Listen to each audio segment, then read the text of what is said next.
After this, Jesus went away to the other side of the Sea of Galilee, which is the Sea of Tiberias. And a large crowd was following him because they saw the signs that he was doing on the sick.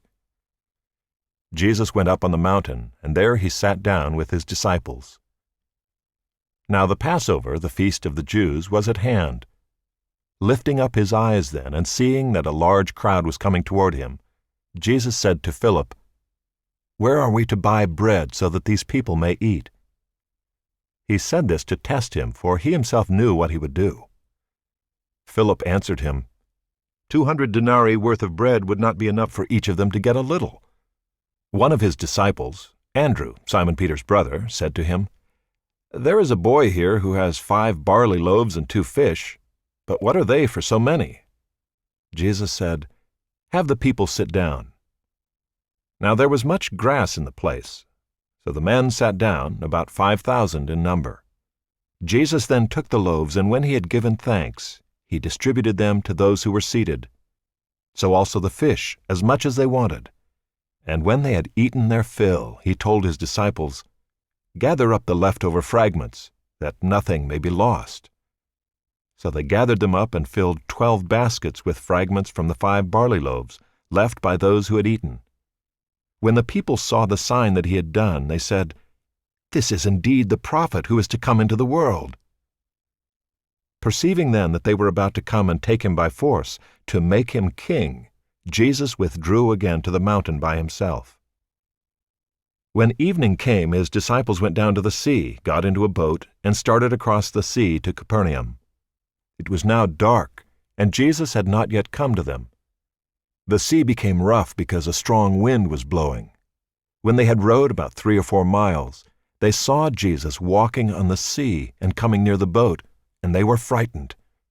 But he said to them, "It is I, do not be afraid." Then they were glad to take him into the boat, and immediately the boat was at the land to which they were going. On the next day the crowd that remained on the other side of the sea saw that there had been only one boat there, and that Jesus had not entered the boat with his disciples, but that his disciples had gone away alone. Other boats from Tiberias came near the place where they had eaten the bread after the Lord had given thanks. So when the crowd saw that Jesus was not there, nor his disciples, they themselves got into the boats and went to Capernaum, seeking Jesus. When they found him on the other side of the sea, they said to him, "Rabbi, when did you come here?"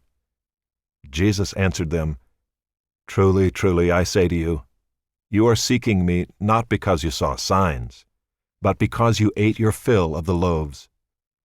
Do not work for the food that perishes, but for the food that endures to eternal life, which the Son of Man will give to you. For on him God the Father has set his seal." Then they said to him, "What must we do to be doing the works of God?"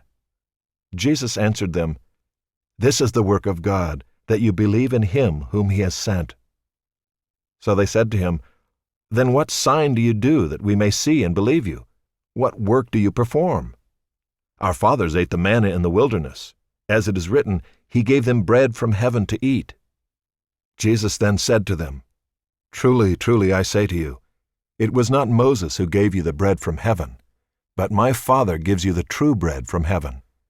For the bread of God is he who comes down from heaven and gives life to the world." They said to him, "Sir, give us this bread always." Jesus said to them, "I am the bread of life. Whoever comes to me shall not hunger, and whoever believes in me shall never thirst. But I said to you that you have seen me, and yet do not believe. All that the Father gives me will come to me, and whoever comes to me I will never cast out.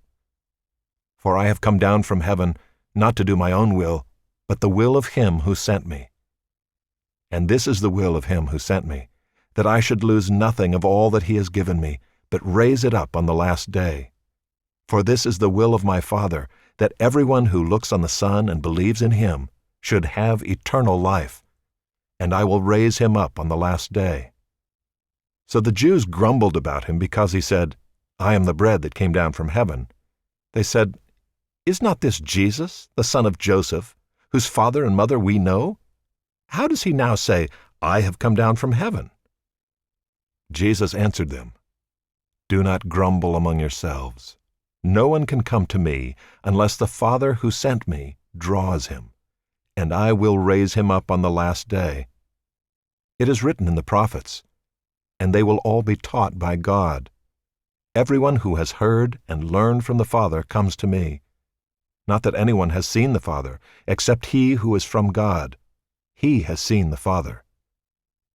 Truly, truly, I say to you, whoever believes has eternal life. I am the bread of life. Your fathers ate the manna in the wilderness, and they died. This is the bread that comes down from heaven, so that one may eat of it and not die. I am the living bread that came down from heaven. If anyone eats of this bread, he will live forever. And the bread that I will give for the life of the world is my flesh. The Jews then disputed among themselves, saying, How can this man give us his flesh to eat? So Jesus said to them, Truly, truly, I say to you, unless you eat the flesh of the Son of Man and drink his blood, you have no life in you. Whoever feeds on my flesh and drinks my blood has eternal life, and I will raise him up on the last day. For my flesh is true food, and my blood is true drink.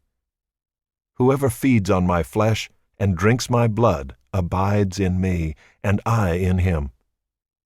As the living Father sent me, and I live because of the Father, so whoever feeds on me, he also will live because of me. This is the bread that came down from heaven, not like the bread the fathers ate and died. Whoever feeds on this bread will live forever.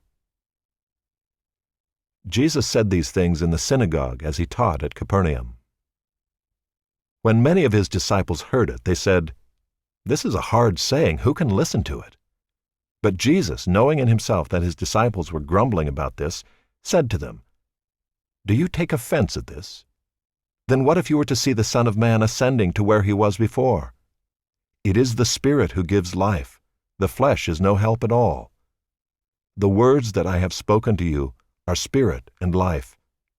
But there are some of you who do not believe. For Jesus knew from the beginning who those were who did not believe, and who it was who would betray him. And he said, This is why I told you that no one can come to me unless it is granted him by the Father. After this, many of his disciples turned back and no longer walked with him. So Jesus said to the 12, Do you want to go away as well? Simon Peter answered him, Lord, to whom shall we go? You have the words of eternal life, and we have believed and have come to know that you are the Holy One of God. Jesus answered them, Did I not choose you, the 12? And yet one of you is a devil. He spoke of Judas, the son of Simon Iscariot, for he, one of the 12, was going to betray him.